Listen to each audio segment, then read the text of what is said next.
I'm historian Mickey Brock. Let's answer your questions from the internet. This is witchcraft support. It's too silly.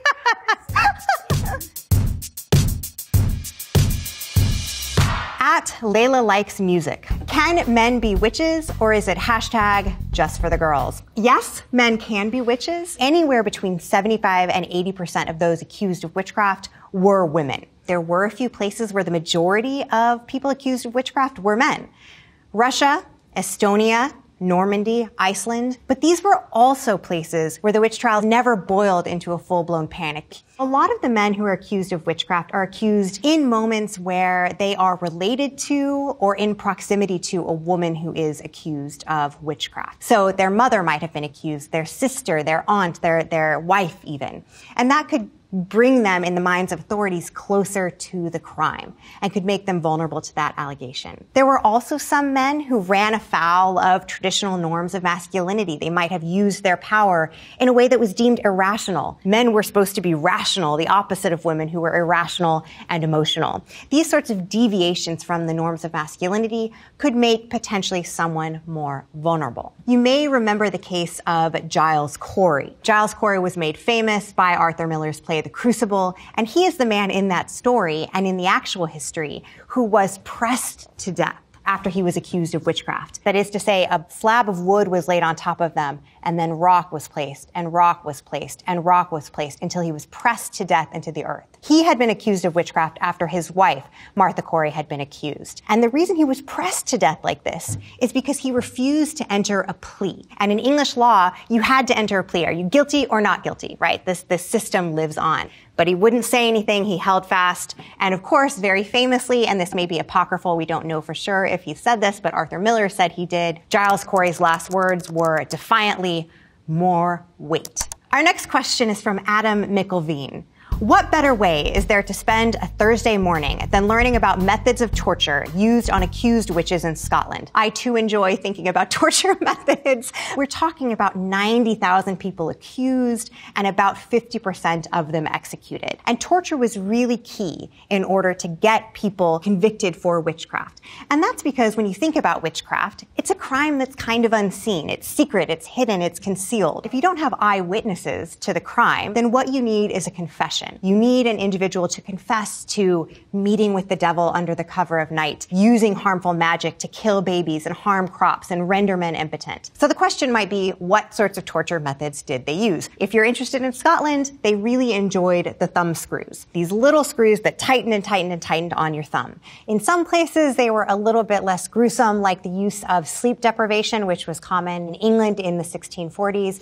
Other places more gruesome still, like the rack, a medieval torture device that was used into the early modern period that could either stretch or compress limbs. The strappato, which is used to tie arms behind one's back and hoist you up over a pulley, sometimes with weights attached to your legs, so that your shoulders become dislocated. So really horrific stuff. And of course, we know torture gives us terrible information. It's not good judicial practice. But it was useful for authorities who felt that witchcraft was such an exceptional crime. They would use torture in ways they typically wouldn't. People were allowed to flout the typical legal norms and practices. And what that meant is you could get people to confess to all sorts of fantastical things. Next question is from Ask Historians, great website on Reddit, and it is asked by Sir Drunken the Tall. Sir Drunken, 10 out of 10 name. I feel like you're a Monty Python character. How did the Salem witch trials become the face of the historical witch hunts when European witch trials took place much earlier and were more numerous? Number one, America.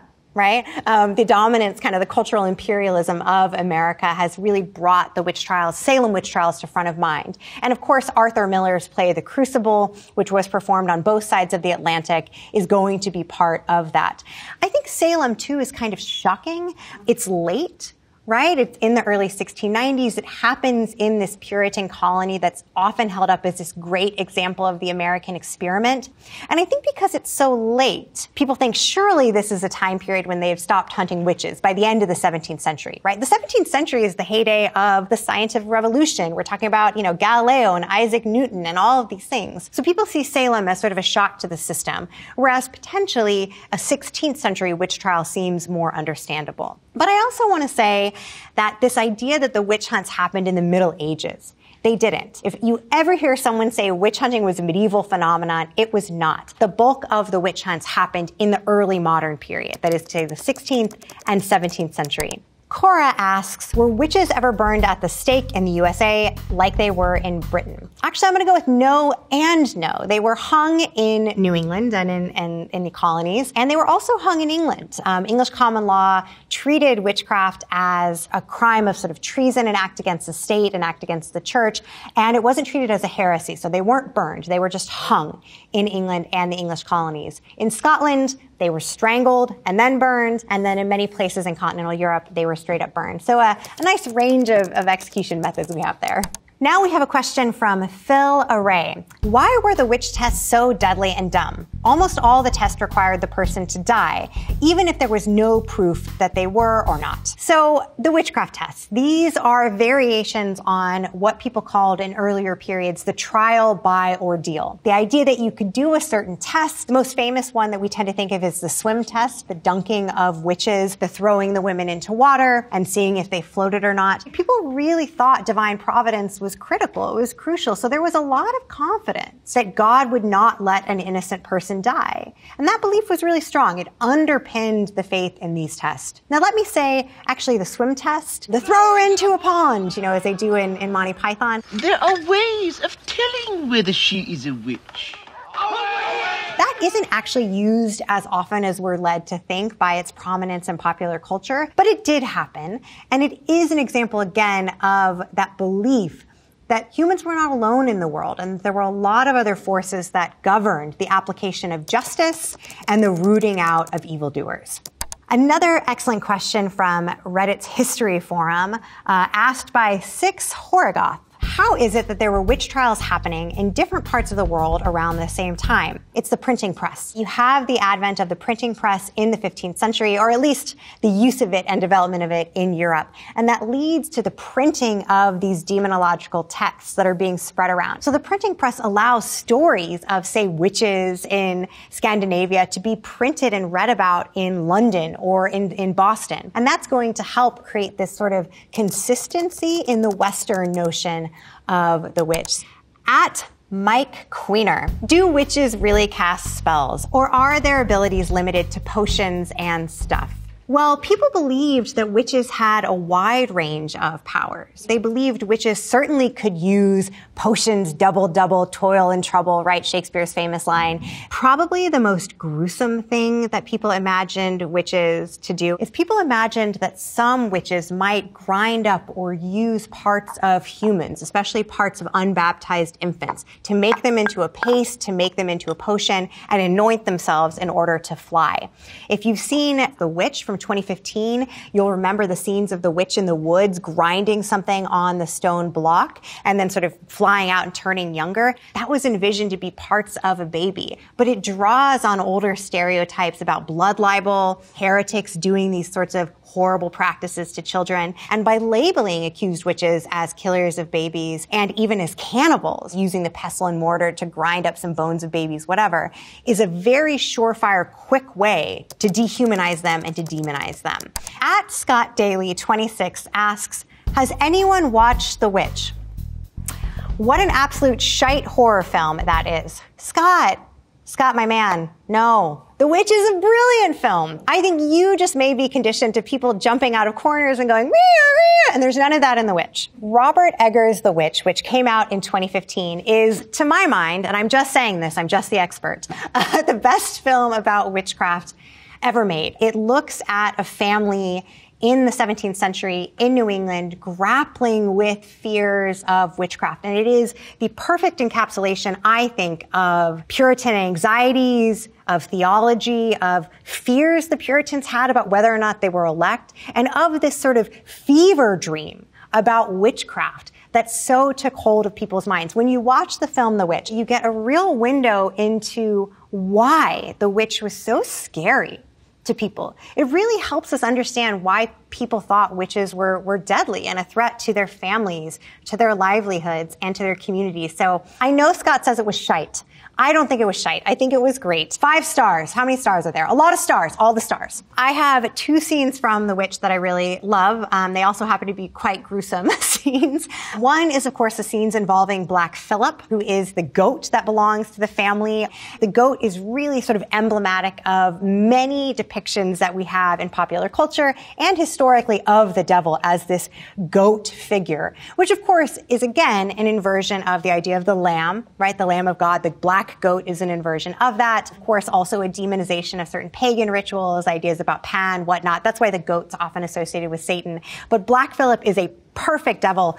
The other scene that I really love, there is a scene where a child in the film is sort of having this experience of bewitchment and is kind of having these almost possessed convulsions. And in that process spits up an apple. And there's your clue to the role of the Eve narrative. He's been in the woods with a witch, and he comes back possessed and chokes up an apple. And that's straight to that stereotype that we see in a lot of depictions of witches. Next question is from @Jasmine Ermani. Who came up with the idea that witches could fly on brooms, and why? This is a great question. The broom is one of those iconic images that we associate with the witch. Number one, the broom is a totally domestic object. And so much of what we think of when we think of witchcraft is associated with the domestic sphere, right? You have the cauldron, right? The mortar and pestle, these things that you would find in the home. And that's because when you think of the crimes that witches supposedly committed, many of them were about harm to the domestic sphere, children, food, crops, and so forth. Now, during the early modern period, people did wonder about whether witches could fly. Authorities really thought about this. How did it happen? How did it work? And the idea fundamentally was that with the aid of the devil, witches could fly to undisclosed locations, maybe a mountain under cover of darkness, maybe a forest far away on a hill. And there they could meet under cover of night and engage in the witch's Sabbath, which was envisioned, believed, fantasized to involve all sorts of demonic acts. Orgies, cannibalistic infanticide, singing and feasting, and things that were in some ways inversions of appropriate Christian practice. Another note about the broomstick is it was sort of envisioned to be a fairly phallic object. Now, looking at this, make your own judgment. If you believed that witches were engaging in sex with the devil, then having these sort of phallic objects could re-emphasize that aspect of witches being carnal and being in sort of lustful service of Satan. I love modern takes on some of this. I love how in Hocus Pocus, when you're looking for a domestic object that's like more or less phallic adjacent, you have one of the witches grabbing a vacuum. Now, they weren't grabbing vacuums in the 16th century, but in our modern retelling, they serve that same purpose as the broom. Next question is from @WickedWalnut. I didn't know walnuts could be wicked, but now I do. I guess anything can. Anyhow, is the Malleus Maleficarum worth reading at this late date? Well, for those of you who don't know, the Malleus Maleficarum is the Hammer of Witches is what it literally translates to, and it's a work that's published in the late 1480s by a very nasty piece of work, a Dominican inquisitor called Heinrich Kramer, who basically was pissed off that he wasn't being trusted to run these witch trials in Innsbruck, and writes this screed that's meant to be used as a guide to identifying and hunting witches. And should you read it? Is it worth reading? Well, how much do you enjoy misogyny and demon sex? If you enjoy both of those things, then that is the book for you. But in all seriousness, it's a book that is really important for sort of promoting some of those misogynistic tropes that are part of the witch trials. Certainly one of the things that Heinrich Kramer in the Malleus Maleficarum was obsessed with was this idea of witches as being carnal, in witches as being lustful, in witches as having uncontrollable tongues that couldn't be trusted. He really thought mouthy women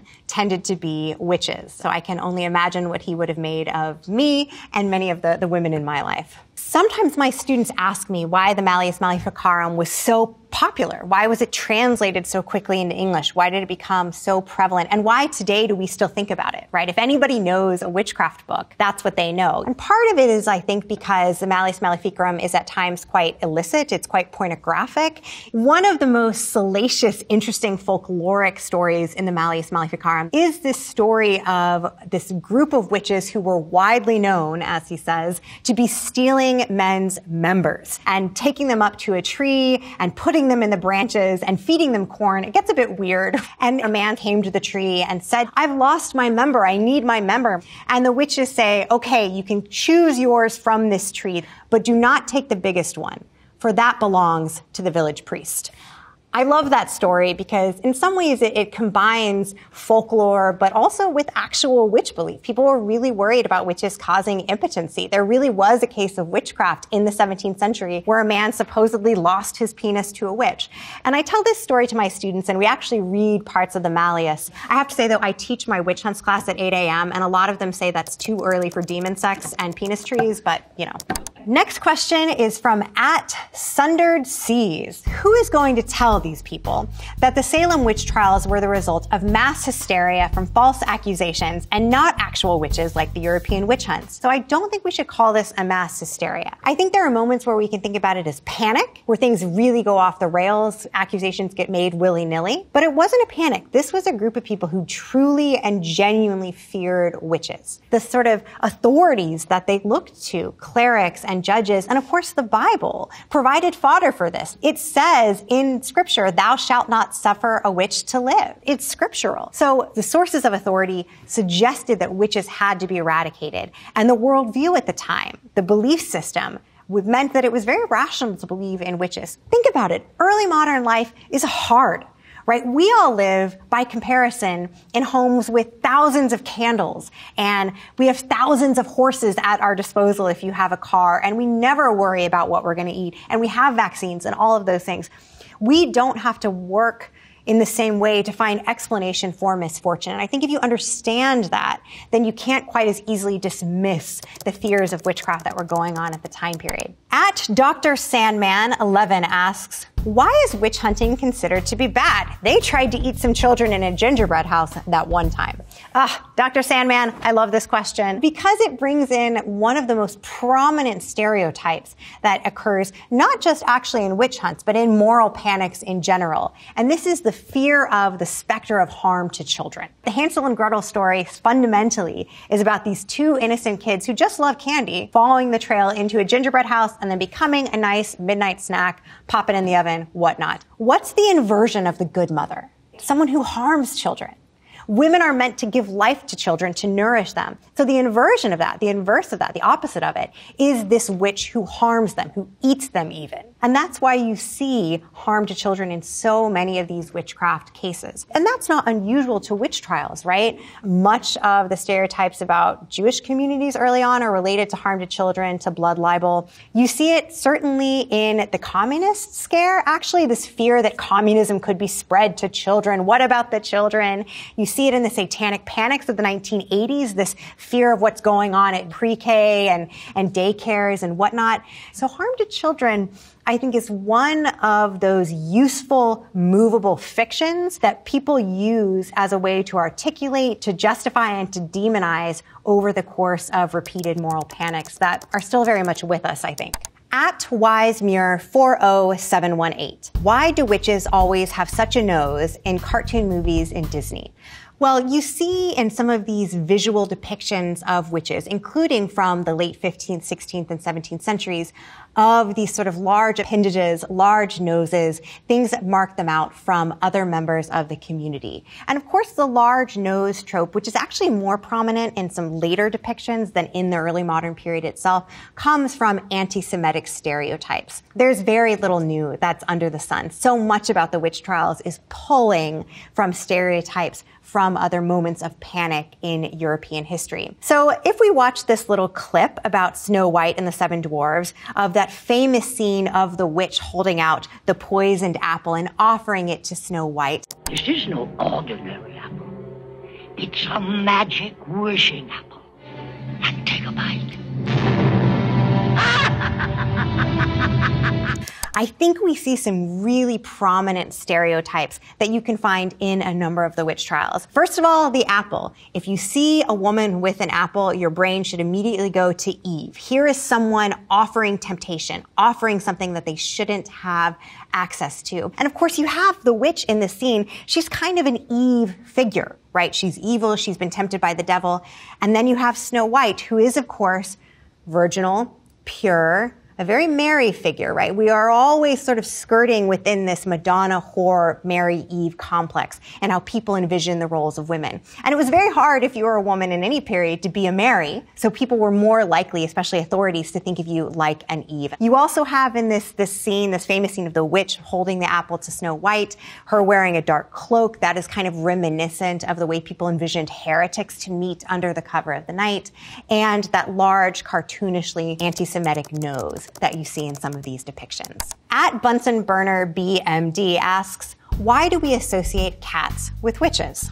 This idea of cats being associated with witches comes actually very specifically from the English witch trials, where witches were believed to have demonic familiars. So local domestic animals, a cat, a toad, a bunny, whatever, that was believed to be a little demon or a little creature doing the devil's bidding that was feeding off the witch. And this really becomes prominent in particular in some major witch hunts in the 1640s in East Anglia, where you have Matthew Hopkins and John Stern style themselves as self-appointed witch finders and go out and basically use sleep deprivation to get people to confess to witchcraft. Any of you who have ever owned a cat will know they are finicky creatures. They have a mind of their own. They do their own thing. Also, cats have always been sexualized. We'll all know the slang that is associated with cats, and that's another thing that gets them kept up to the forefront of being associated with witchcraft. Probably the most recognizable object associated with a witch is, of course, the witch's hat. But I have to say, historians aren't entirely sure where this comes from. Some people have posited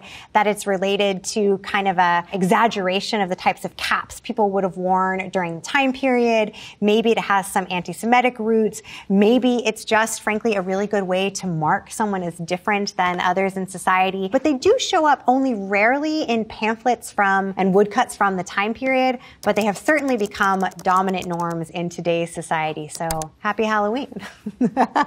This question is from @HolySchnit. Googling how to spot a witch. Let's imagine I am a minister and it is 1630s in a small town just outside of Edinburgh, Scotland. And I am advising my parishioners on how to spot a witch. And it's very important they do so. We want to avoid divine wrath. What I might tell them is if you hear a woman who's on the margins of society in some way, maybe she's widowed, maybe she's poor, maybe she's just cantankerous, maybe you're skipping out on the church, maybe you're Sabbath breaking. But if you're an ordinary person, you're really only looking for a witch if something bad happens. If your cow dies, if your child dies, if your husband goes impotent. You might think back to yourself and think, did someone do me wrong? Did something happen that could have been perceived to be an act of harmful magic? And you might think, did you have a neighbor who you quarreled with?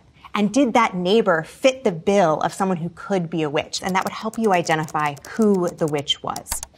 Carolyn Calfo asks, why did the Salem witch trials start at all? Caroline, great question. And how much time do you have? The long-term causes are that we should understand Salem as coming at the tail end of a much larger chapter of European witch hunting. That is to say, the Salem witch hunts are in the early 1690s. By this point, most places in Europe have already hit their peak of witchcraft, and witch trials are starting to decline. But Salem is very much part of this story, part of the circulation of all these demonological ideas about witches, about the devil, and the ways that they might interact in the world. And of course, when people come from England to the so-called New World, to these colonized lands in New England and elsewhere, they are bringing with them those ideas. The other sort of long-term causes are this intense Puritan desire to build a city upon a hill. When you have the major wave of Puritan migration in the 1630s, you have people coming who want to build a truly pure, truly godly society. And that takes zeal. They see themselves as fleeing persecution back in England and coming to the New World in order to build something better and more godly. And if you want to build something better and more godly, you have to be on the lookout for any threats from the devil.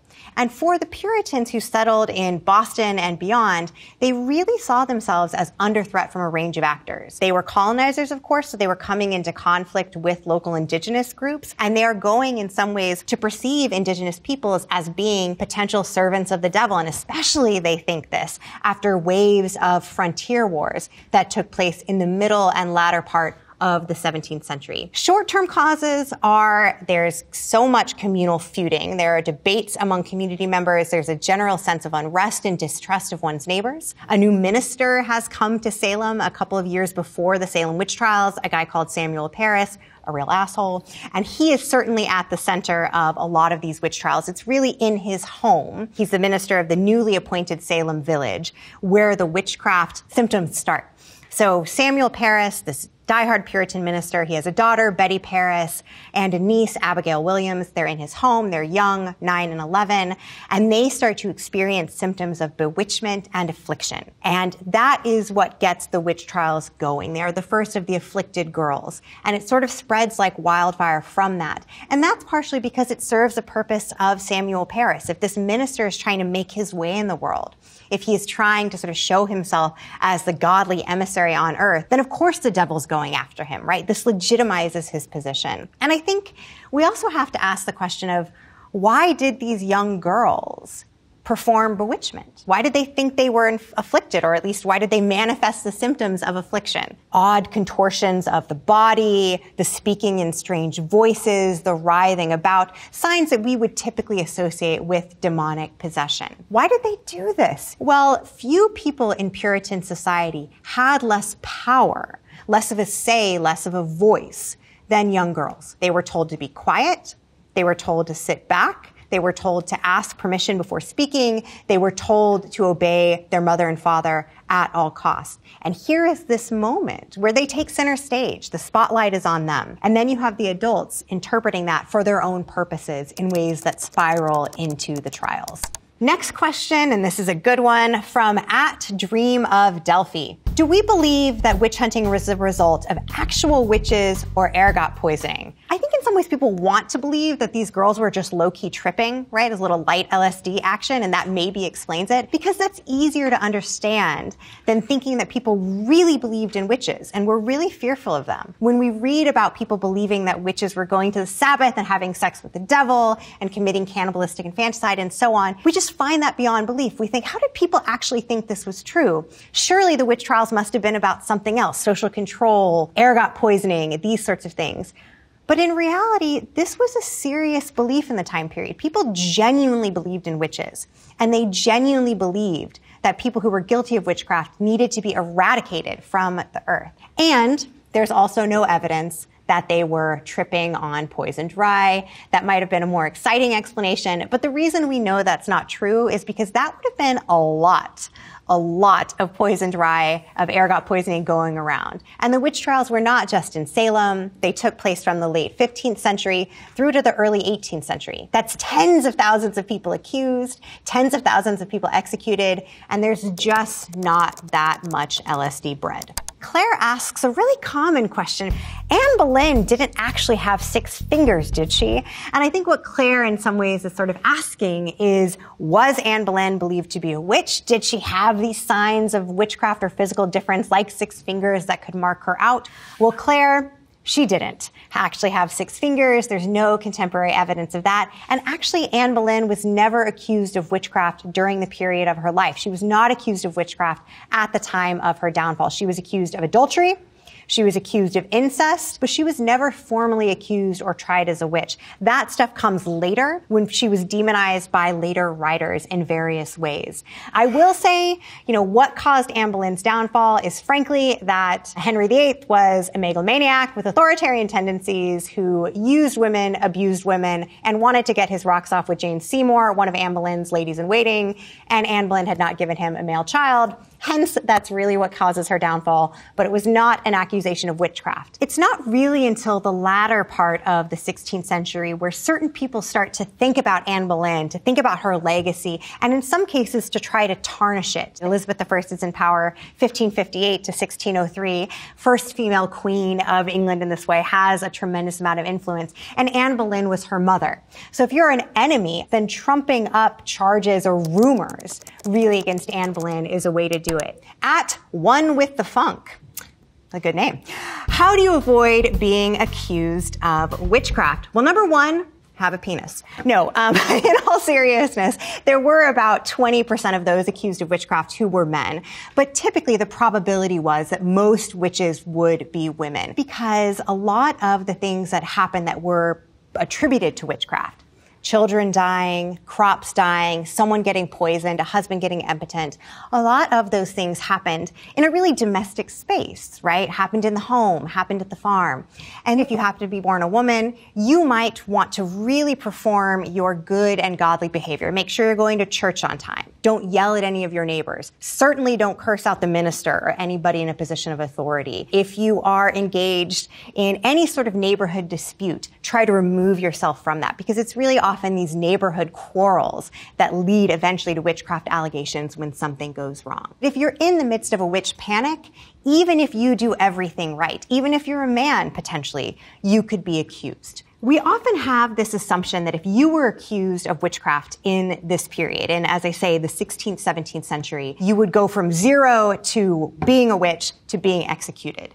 But in fact, there were judicial processes in place that were meant to try to sort the wheat from the chaff, the witches from the good Christians, as it were. And some people, in England, for example, a lot of people were afforded lawyers. There were jury trials, and you had to have a unanimous jury conviction according to English law in order to be convicted of witchcraft. And that, of course, meant rates of conviction in a place like England were lower. But typically the way people were acquitted was that juries just did not find there to be enough substantive evidence that that person was truly guilty. Or the judge in charge of a trial decided that, in fact, the evidence was not there on the table to suggest that this witch had done all of these dastardly deeds. Harry asks, why would you be convicted as a witch in the witch trials? Let me give you a sense of how the legal process of this works. If you're accused of witchcraft, typically it goes like this. You're accused, you're brought to some initial questioning. If there's enough material to go on, you're then brought to the trial. And over the course of both that initial questioning and the trial itself, there are depositions given by witnesses, there are questions being asked by authorities, and often some of those questions relate to crimes that you purportedly committed 10 years ago, 12 years ago. So you might have a neighbor who tells the courts, you know, I heard so-and-so is accused of witchcraft, and I remember 10 years ago, we were having an argument about the boundary of our property line, and she gave me the stink eye. And then I came home later that night, and my child got sick, or there was a strange swelling in my belly. And I survived, or they survived, but I think that was a sign she might be a witch. Those sorts of allegations that could date back a really long time surface in the trials. Another reason you might be convicted is if you confess. Now, Salem, let me add, is weird. Salem is strange because most people who confess live. Salem is unusual in this way, but in most places in Europe, if you confess, you're executed. And those confessions are often elicited through the use of torture and the use of very leading questions on the part of authorities. So you could be asked by authorities, didn't you go into the woods and meet with Goody Proctor at night, and didn't you see this go down? And this intimidated person who's come from a small town and is now in this court with magistrates and ministers and so forth might just say, okay, yes, I guess. And if eventually this leads to a confession, that could be enough to get you executed. Next question is from @whiskey456. Whiskey, I also love whiskey. Why do witches always get such a bad rap? They were midwives, herbalists, and powerful women. Because there is this sort of idea that we have in popular culture that midwives are likely to be accused of witchcraft. And that does show up in some of the demonological literature, right? It does show up in the Malleus Maleficarum, right? Watch out for midwives. Watch out for how they might harm children. In practice, midwives were very rarely accused of witchcraft because they were trusted members of the community, because you wouldn't have that position of helping deliver children into the world unless you were. In fact, I would say on average, they were less likely than your average woman because their position in society meant often that they had a good reputation and a certain level of trustworthiness. And it's only when things go really wrong that they might find the finger pointed at them. Another great question from Reddit's Ask Historians by Cheese and Onion Crisps. Did witch finders ever find anyone innocent? Great question. And yes, they did. Authorities were really keen with convicting and eradicating the actual witches. And it hurt their cause to convict someone who might not, in their eyes, be actually guilty. So there was a motivation for authorities to be somewhat judicious in this process. And if you happen to be accused in a country with more robust judicial processes, like England, for example, that gave most witches lawyers and that had unanimous jury verdicts, for example, you would be more likely to be acquitted. @DawnLaw98346 851. Where did the idea of witches come from in the first place? Once it's available, I can see that sadly, it's often used maliciously by women against women. But who started the whole idea? Don, there's a lot here. I think the best way to understand the stereotype of the witch, the idea of the witch as conceived by elites at the height of the witch trials, was to see it as a sort of mixed bag of other groups and tropes that had long been objects of fear and loathing by authorities. And by that I mean, if you look at this witch stereotype, in it, you see ideas that were anti-Semitic in origin, ideas about blood libel, harm to children. You see ideas about heresy. People certainly believed witches were heretics. If you serve the devil, if you worship the devil, what could be more heretical than that? You have the idea of ritual magic as being demonic. One of the things that happens over the course of the medieval period is that the church increasingly tries to control how people interact with the supernatural world and to deem all magic as being involving pacts with the devil. And what really you also have happen at the start of the witch trials is the development of a court system in early modern Europe that can put laws on the books, laws in place through which to prosecute witches judicially. So all of those things are part of this very complicated stew that eventually leads to the witch trials. Now, really interesting point that you make here about women accusing other women. Some scholars, I think wrongly, have used the fact that this happened, women were often accusing other women, to say, you know, the trials weren't really about gender. They didn't really have anything to do with this. When in fact, of course, it makes sense that women would accuse other women. Right? Most of these things, these initial allegations of witchcraft start in the home. She poisoned my baby. She did something to my husband. She made it impossible for me to churn my butter. I also want to say that if you're in the midst of a very intense witch hunt, it is safer, if you're a woman, to be on the side of helping identify who the accused witches were. Now, this is not to say that that was being done cynically. Women also believed most witches were women. This is the way these ideas work. When something becomes a norm, everybody buys into it to a large extent. It might start with one woman accusing another woman of using various household objects to poison a child. But then when it gets to the authorities, who are really interested in what the devil's up to on earth, they might ask the accused witch, where did you meet Satan in the woods? You had this ability to poison. How did you get it? Did you enter into a pact with the devil? And it is, I think, that elite male interest in the devil and in sex with the devil and these sorts of questions where you really start to see things shift in the trials. At Simon Antihero, witch hunting never ends.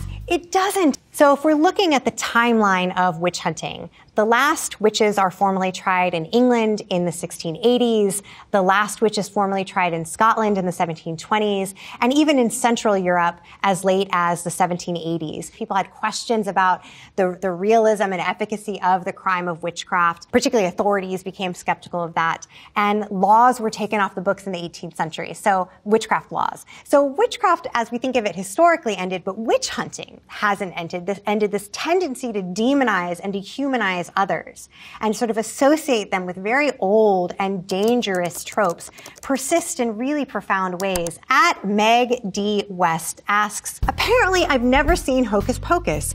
Why did I not know that witches were the bad guys? Number one, Hocus Pocus, 10 out of 10. I love that movie. It's kitschy as hell. What a delight. I watch it every year. I've seen it like 30 times.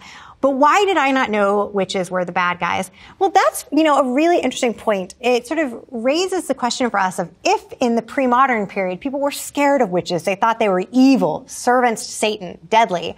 Why now do we have these kind of cuddly witches in Hocus Pocus or in the series Bewitched or in lots of other sorts of venues, Charmed, Practical Magic? Why do we have cute little toddlers wearing witches' hats at Halloween? Why? The reason is because there's been, as we've become more skeptical, as we've decided that in fact maybe the devil's not that active in the world, and maybe that there are different modes of spirituality that are appropriate. Maybe there are different ways that women are allowed to be in the world. There's been almost a witch renaissance, a sort of reclaiming of that label, and a real interest actually in ideas about magic among the populace. So I think it really is our modern depictions that do in some ways come out of the 1970s and this sort of feminist rethinking of how we ought to conceive of and perceive witches. Thank you, everyone, for these fantastic questions. Clearly, there is so much to say about witches, but that's all we have time for today. Thank you for watching Witchcraft Support.